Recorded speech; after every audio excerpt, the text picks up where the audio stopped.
Abraham in Canaan by Ginzberg. With 10 temptations Abraham was tempted, and he withstood them all, showing how great was the love of Abraham. The first test to which he was subjected was the departure from his native land.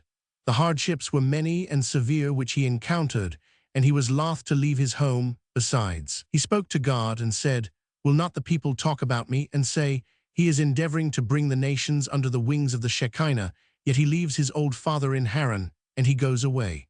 But God answered him and said, "Dismiss all care concerning thy father and thy kinsmen from thy thoughts. Though they speak words of kindness to thee, yet are they all of one mind to ruin thee." Then Abraham forsook his father in Haran, and journeyed to Canaan, accompanied by the blessing of God, who said unto him, "I will make of thee a great nation, and I will bless thee, and make thy name great." These three blessings were to counteract the evil consequences which he feared would follow emigration, for traveling from place to place interferes with the growth of the family, it lessens one's substance, and it diminishes the consideration one enjoys. The greatest of all blessings, however, was the word of God, "And be thou a blessing." The meaning of this was that whoever came in contact with Abraham was blessed.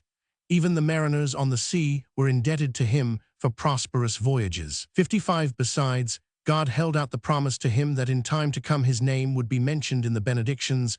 God would be praised as the shield of Abraham, a distinction accorded to no other mortal except David.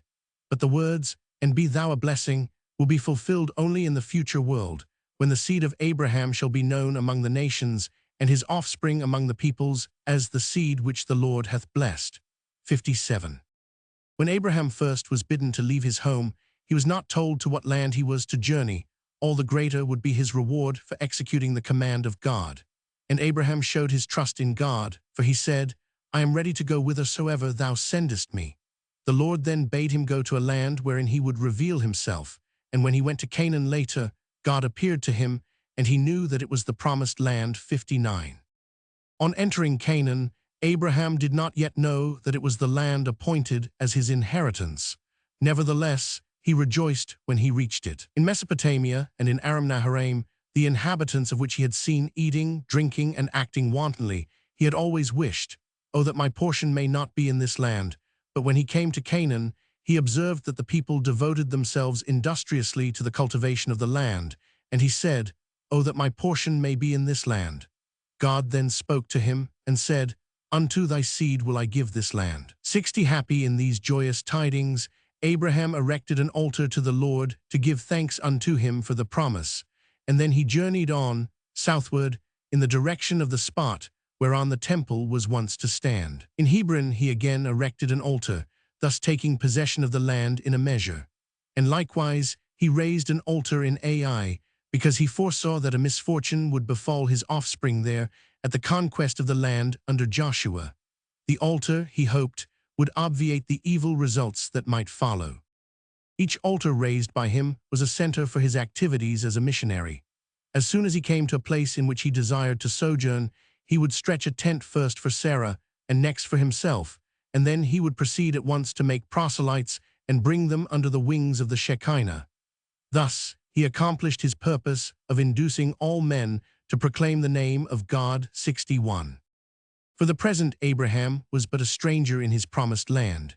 After the partition of the earth among the sons of Noah, when all had gone to their allotted portions, it happened that Canaan son of Ham saw that the land extending from the Lebanon to the river of Egypt was fair to look upon, and he refused to go to his own allotment, westward by the sea. He settled in the land upon Lebanon, eastward and westward from the border of the Jordan and the border of the sea. And Ham, his father, and his brothers Cush and Mizraim spoke to him and said, "Thou livest in a land that is not thine, for it was not assigned unto us when the lots were drawn. Do not thus. But if thou persistest, thou and thy children will fall, accursed in the land, in a rebellion. Thy settling here was rebellion, and through rebellion thy children will be felled down, and thy seed will be destroyed unto all eternity. Sojourn not in the land of Shem, for unto Shem and unto the children of Shem was it apportioned by lot.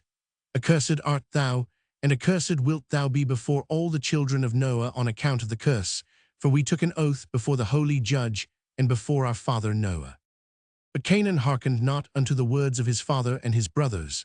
He dwelt in the land of the Lebanon from Hamath even unto the entrance of Egypt, he and his sons. Though the Canaanites had taken unlawful possession of the land, yet Abraham respected their rights. He provided his camels with muzzles to prevent them from pasturing upon the property of others. 63.